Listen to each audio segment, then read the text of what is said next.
د ورور سوال کړی دی ما د تره د لور سره واده کړی دی 8 کاله وشو او دا هغه وخت نه چې موږ واده کړی دی په هغه وخت کې زما دین ته هم سوچ نه و دین ته زما په دې اخري وخت کې سوچ شو په دین کې ګوره لوی برکت یې نو جاهل هم عمر مې هم کم و نو بس زما دا جري نه وه خوښه نو ډېر ظلمونه مې ورسره کړي دي معمولي خبرو باندې موږ د یو بل سره نښتو بس هغه هم ما سره عادت شو هغه به هم راښاته یو بل سره به لګیو یو بل سره به لګیو نه هغه خوشحاله نه زه د هغې د لاسه زه د وسوسو بیمار شو د وهم او هغه هم بیماره شو د کور دا مسلې نه الله دې زموږ ساتي دا ګوره سړی لیونی کوي والله سړی لیونی کوي او دې مسافرو ملګرو ته خو دې ښه پته ده دا کور نه چې یو ټلیفون نه شي که نه یو او دا یو نیمه ښځه داسې کمسنه ښځه چې دا معمولي زره خبر تا ته رارسوي پلار خو دې نن بیا ووي نو ووي څه تندر راوړي ته سره د سړي ژوند تنګ دی رور دې دا ووي یاره که د باندې یو 100 لاکه ریاله قرضوي که نه دا سړی دومره نه تنګوي څومره چې دا مسله سړی تنګوي چې د کور دا مسلې ورته رامنځته شي دی د ښځې خاونده الله دې زموږ ساتي او کومو کورونو کې چې دا مسلې دي الله دې د هغوی اصلاح وکړي او الله دې زموږ کورونو د اختلافاتو نه او د جنګ جګړو نه پاک نو زه هم د وسوسو بیمار شوی یم هغه هم بیماره شي اوس ما ته مسله دا ذهن ته راله چې د یو عالم نه مې دا خبره واورېده چې طلاق په 2 قسم یو دا چې ته صفا الفاظو کې طلاق ورکې صریح چې ته طلاق او یو کنایت ته د طلاق چې هغه صفا الفاظ د طلاق نه دي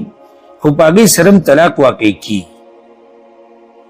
نو اوس اخو دا غریب د وسوسو بیمار دی نو اوس زما ذهن ته دا مسله اوس دینداره شوی یم الحمدلله زما د ښځې سره ډېر ښکلی ژوند روان شوی دی هغه هم ما سره اوس خوشحاله ده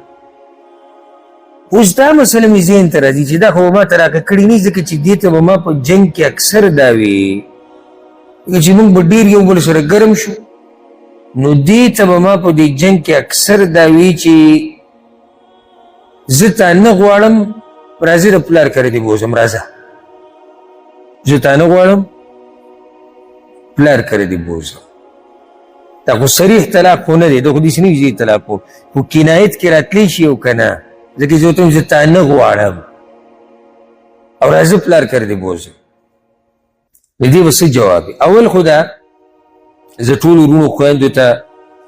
ملګرو ته مشرانو کشرانو او همزولو ته دا نصیحت کوم چې که ښځه ده او که خاوند دی د خپل ژوند د ملګري سره ګزاره کوئ او دا ژوند ډېر پرسکونه تېرېږي چې کله ښځه خاوند د یو بل سره ګزاره کوي ګوره ته مثال کې دې ملک کې یا بل ملک کې یا په خپل ملک کې خو چېرته بهر ته لاړې او ښځه ستا قدرمنه ده ستا د مال خیال ساتي ستا د بچو ستا د عزت تا سره ګزاره کوي نو زه درته په الله قسم خورم چې نیمه سخت او نیم تکلیف ستا ختم شو لږې د هغه طرف ته بالکل په ارام دغه شان د ښځې چې خاوند دیندار یې ورسره ګزاره کوي نو د دې ژوند د خوشحالو نه ډکي او پوره یو الله دی کمی په موږ کې مشتي کمی په ښځو کې مشتي نو د یو بل کمی به پټو د یو بل په کمي به پرده اچو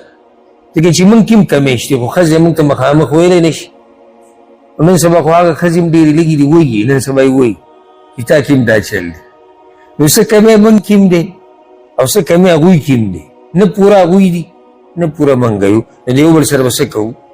ګزاره کوو الله قرآن کې دا قانون موږ ته ښوولی دی وعاشروهن بالمعروف د ښځو سره په ښایسته طریقې سره ژوند تېروئ فإن کرهتموهن نو که تاسو هغوی کې څه خوی ستاسو بدي شي فعسى ان تکرهوا شیئا ويجعل الله فيه خیرا کثیرا کیدی شي یو شی ستاسو بدي شي او الله پکې لوی خیر اچوي ځکه چې هغه کوم خوی چې زموږ بدي شي خو یو دی که نه خو ښه پکې څومره دي نو موږ به هغه ښو ته ګورو او دا بد بوله پکې څه کړو دا بوله پکې پټ کړو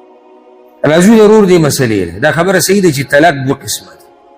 یو ته ویل کېږي صریح طلاق. صریح طلاق څنګه دی چې یو سړی خپلې ښځې ته ووایي ته طلاق یې،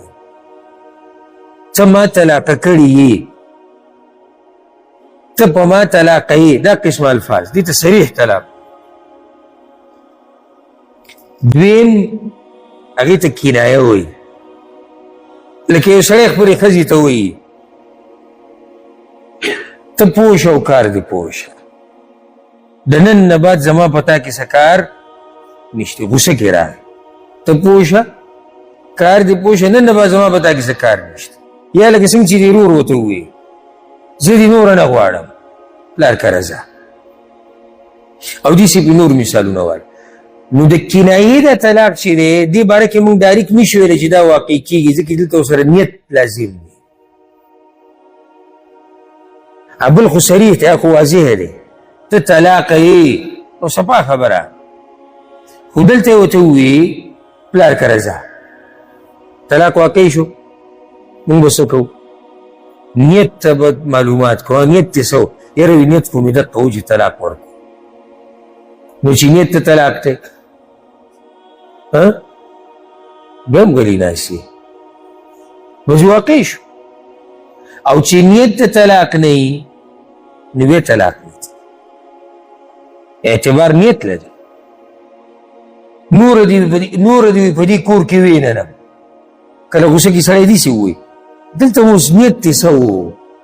یاره نیت خو مې هېڅ نه و، غوسه هم یېرولی مې، نو طلاق نه واقع کېږي. نه وي نیت مې د طلاق و چې نور دې دلته ویننم ته طلاق یې، نیت مې دقه دی، نو بس بیا طلاق څه شو؟ واقع شو. اخره کې دا سوال د عفوا دا نصیحت د وسوسې دا مسله نه ده، دا ګوره ډېره خطرناکه ده، دې نه ځان لرې ساتي، د دې نه ځان لرې ساتي. والله چې دا سړی لیونی کوي، که هغه وسوسې په عباداتو کې ده او که په نورو مسلو